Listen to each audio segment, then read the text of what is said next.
welcome to Passion Time. We're here at Rice campus, beautiful Rice University, and we're here with award-winning Peggy Orenstein. She's a New York Times bestseller author. She wrote Cinderella Ate My Daughter.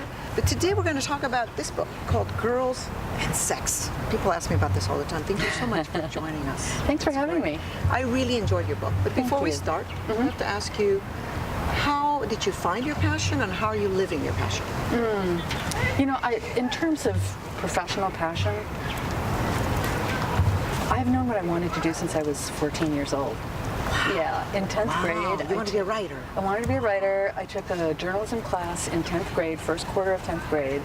And I'll tell you, I grew up in Minnesota. Okay. And we were assigned a sights and sounds piece where you're supposed to write down everything you see and hear in a particular scene to make it into a story. And I went to the local tent sale of the ski store in my town. Yeah. And I don't know, there was this mother and daughter, and they were arguing about skis and ski jackets, and and I just wrote down everything. And I wrote this story about this mother-daughter relationship based on what I wrote. God. And I thought, this is what I want to do for the rest of my life. Oh my Lord, that really, so you're living your passion. That's Always wonderful. have, yeah. I want to ask you about, obviously this book, you did a lot of interviews with young women. There's something about your books, you really focus on young women. I know you have a daughter around that age. But what was it that kind of attracted you to start doing research on this and also talking to young women about this?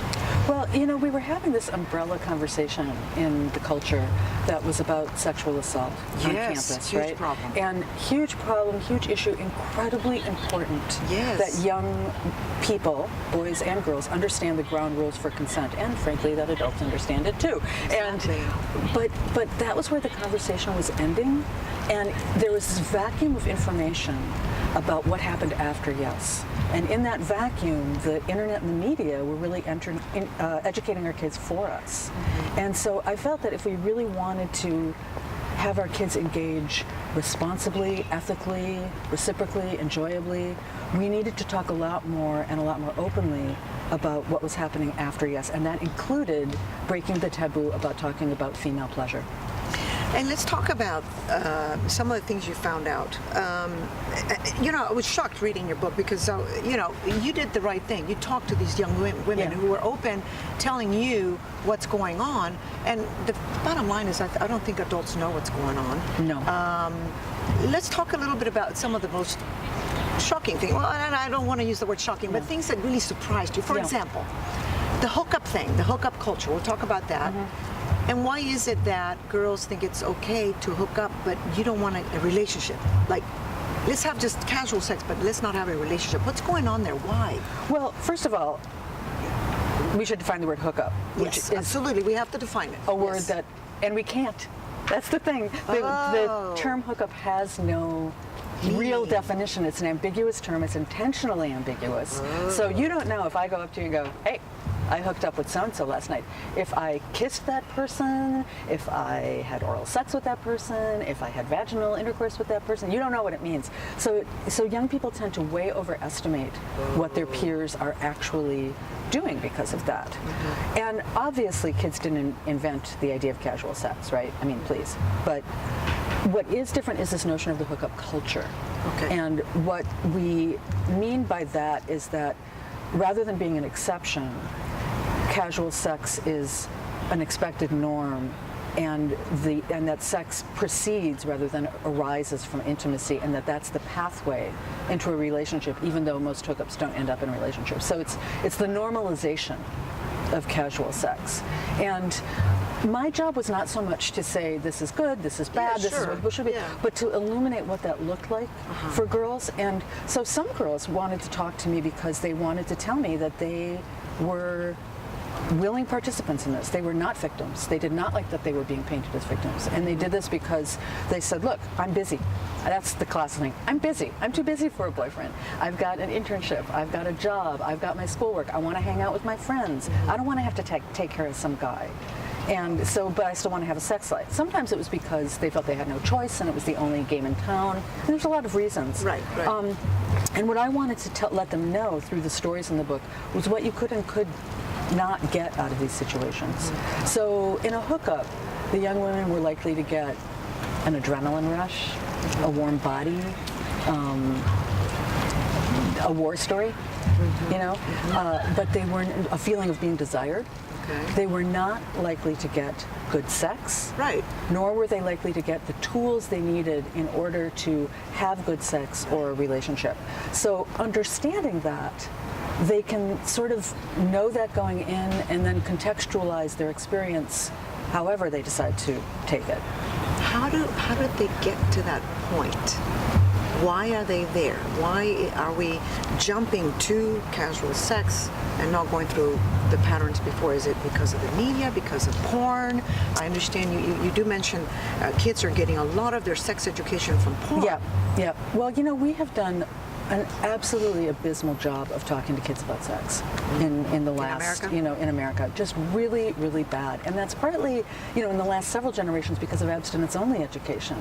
Right. And so all they learn is don't do anything. Which, by the way, isn't working. No, it doesn't work right? at all. You did the statistics. It's Yes. not working. The No. people who actually go through those do worse than the kids Yes, who they actually do. They do. It sometimes in some situations, it delays intercourse maybe by a few months. But they have oral sex. They have oral sex 6 times more than other kids. The boys have anal sex 4 times more, and the pregnancy rate is something like 60 times higher. So it's really a disaster. It's not working. It's a $1.7 billion disaster. So we don't talk to kids. Then they've got a highly sexualized media. They've got easy access porn, and what are they supposed to do? What are they supposed to learn? What are they supposed to think? Nobody has talked to them about any of it. Nobody has talked to them about ethics, responsibility, reciprocity, kindness, just basic, that sex is sort of siloed over here, and it's not integrated into the rest of our conversation about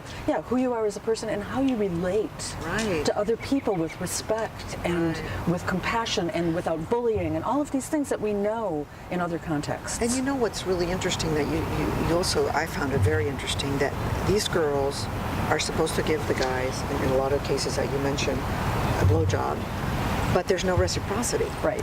And they're okay with that because you want to take care of the boy. Well, and where does this come from also? There's a couple of different things about that. So that was one of the things that really surprised me was that oral sex. Me too. Oral sex, teenagers consider it, what the girls would say to me is it's no big deal. That was the phrase they would always use. And that is, and it was like they'd all read the same instruction manual, but it was only if it was going female to male, not the other way around. Right.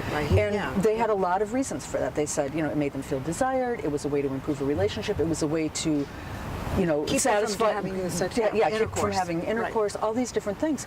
But I started hearing so many stories of one-way oral sex that I couldn't be silent, and I would say to the girls, look, what if every time you were alone with a guy, he told you to get him a glass of water from the kitchen, and he never got you a glass of water? Or if he did, it was like really begrudging. You would never stand for it. But it wasn't just that that boys weren't interested, and sometimes they were interested. It was that girls didn't want it, and that they had developed a sense of shame around their genitalia.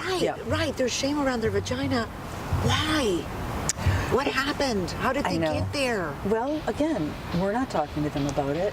It's not in the culture. One of the things I talk about in the book is what I call the American psychological clitoridectomy. And what I mean, and what I mean by that, is that we silence these conversations about girls' bodies. So when American parents have their infants, they tend to name all the baby boys' body parts. At least they'll say, like, here's your pee-pee. But they'll often go with girls from navel to knees and leave this whole situation unnamed, which makes it unspeakable, right? Not naming something. And then they go into puberty education, if they have puberty education, and they learn that boys have erections and ejaculations, and girls have periods and unwanted pregnancy. Not really, so it's negative. All this negative information. And they see that, that internal diagram that looks like a steer's head of the female reproductives, and it grays out between the legs, so we don't say vulva. We never say clitoris. Fewer than half of teenage girls 14 to 17 have ever masturbated. And then they go into their partnered experiences, and we somehow magically expect that they'll be able to think it's about them or express their needs and their wants, and it's unrealistic. It's unrealistic. We have set them up to think that sex is about the boy for the heterosexual kids. And this is, let's talk about heterosexual kids as opposed to gay. Because that's very different. Kids, because it seems like what I read from your book, the gay girls, because you interviewed they seem to have more of a, let's have a relationship first, and then we have sex, which is really the ideal, right? And what can they teach us about? Well, they could teach us a lot about, and they could also teach us about reciprocity. And this idea, one of the things that Lisa Wade, who's a sociologist at Occidental, says is that the way that kids learn about sex, particularly from porn and particularly from hookups, is that it's supposed to be hot, but it's not supposed to be warm. Meaning not even that, in terms of like having a committed relationship, but in terms of basic kindness, basic humanity, basic treating the other, generosity, benevolence. And girls have more of a tendency, and what research finds is they have a tendency to measure their satisfaction by their partner's pleasure. Right, and this is again, why is that? I don't understand. I can't tell you why. I can just tell you what happens. We didn't grow up like this, right? No. This is not an issue for us. No, it's something that has changed. And whereas boys tend to measure their satisfaction by their own orgasm, and girls also tend to they define bad sex differently. They use words like degrading, dehumanizing, depressing, painful, and boys never use that language. But what was interesting with the gay girls was that investment in the other partner's pleasure and relationship and well-being, that benevolence, remained regardless of the gender of the partner. So with gay girls, the orgasm gap between that you see in heterosexuals disappeared, and they climaxed at the same rate. Right. And again, that's not necessarily the only measure of an experience, but obviously it's a better one. It's a better one than the other one. Exactly. Well, I can tell you that women are 6 times more likely to say they enjoyed themselves if they had orgasm. And also, another thing that surprised me is these kids at that age, they're not having orgasms. They don't even know how to have an orgasm. And they're actually looking at the TV and saying, "Oh, I need to scream," but they're not having it. And the rates of faking have gone way up. And that's something that was very interesting to me, was to look at research that was longitudinal, looking at the same group of the same area in the Northeast, and measuring kids over time, different kids, as they came through at the college age, and finding that faking orgasm rates among girls had gone way up. And I think that there's a way that between the media and pornography and other expectations that we have made sex for girls into a performance rather than a felt experience, and not always, obviously, right, sure. but that is too often the case, and that the thing that we need to do as caring adults is to start talking to them about sexuality as being something that is an embodied thing, that you feel in your body, and that you have an entitlement not only to engage in sexual behavior, which they do feel, but to enjoy it. Right, you have a right to enjoy it. All right, Peggy Orenstein, the name of the book, Girls and Sex. It also deals with boys and sex, but mostly girls and sex. You need to read it. It's especially if you're a parent, read it. So thank you for joining us, and I'll see you next week on Passion Time.